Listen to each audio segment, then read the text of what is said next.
recent New York Times article about all of your work and looking back on the congregation that you built. And it specifically told a story about you fighting to be included in a pro-Israel parade. Yeah. And you said something, and you said, as you were, it took years to be included. And you said, I never let it upset me. I didn't need them to tell me that I or our community are worthwhile. My job, I felt, was to listen and help people see that their words and actions were coming from a place of fear and anxiety, and that hate wasn't the only response to have. And I was really struck actually by how much that was so similar to some of the themes that President Obama addressed in his speech on Tuesday night as well. So your experience as a rabbi and you know, now specifically working with people who don't necessarily think they're on your side, what has that taught you as we think about a political moment when we're very divided?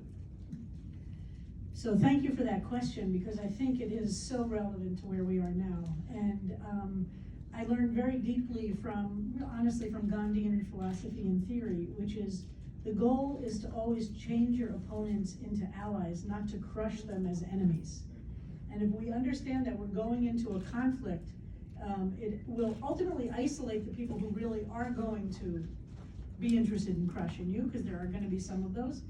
But the truth is, most people are really not those people. Most people are living in different worlds that are giving them information and worldviews and perspectives. And in my case, as you were referring to it, I did it when I began at my synagogue in 1992, and I'm delighted Yolanda Podestinski is here, who is the former president at CBSC and longtime member.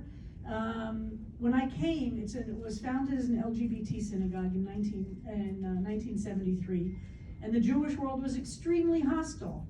And I don't mean the right-wing Jewish world, I mean the liberal Jewish world. I mean Reform, Reconstructionists, conservative synagogues and rabbis were very hostile. In 1973, there wasn't a single rabbi, a single Jewish civil rights organization, a synagogue that said being gay was okay.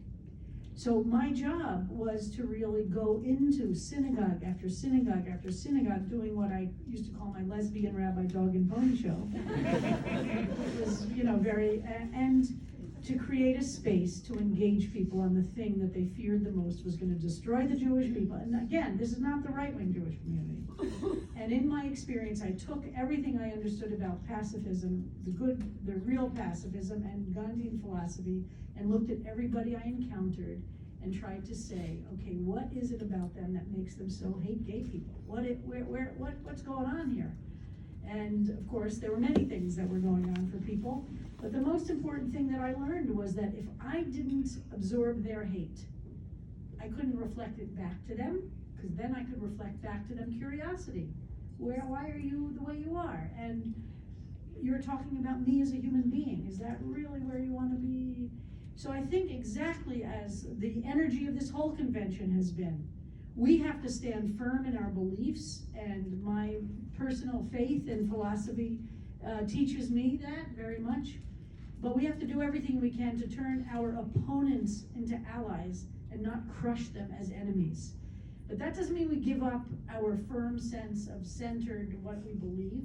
It does mean we might engage in a conversation where we are actually changed. And we have to be open to that, because you can't believe it's important to change somebody else if you don't yourself remain open to constantly emerging in the world in which we live. That is not to say there aren't people who are really out to crush us and destroy us. But I'm talking about the vast middle of a fertile ground where the hatred that's espoused by the extremists gets fertile ground in which to sprout and spread. And I do not believe all of those people are in the same category as the evil who spread those seeds. And I see the Democratic Party this week taking an incredibly moving stand to say we are going to reach out to that middle, which is right now deeply full of grievances. Some of them are absolutely legitimate, and some of them, those of us in the Democratic side of things, are also responsible for, and being able to do real deep thinking about that. And I think Barack Obama said it honestly. I think all of the main speakers reflected that value. How do we understand that ultimately we're neighbors? And that ultimately our job is to create a universe in which people function as neighbors. And there's a lot of wind against that, and there's a lot of going upstream and uphill and all those things. But if we have that as our center, that we believe in our worldview, we're open to engage with people, and we do it with a sense of respect and a sense of identity that's strong, I believe that has a huge impact. And honestly, I think the LGBT movement has a lot to teach about that, because it fundamentally was a movement of telling people, you know somebody who's gay, you know, and guess what? As people started coming out, and that's, by the way, happening right now in the Orthodox Jewish world as well. People are starting to come out and starting to be visible.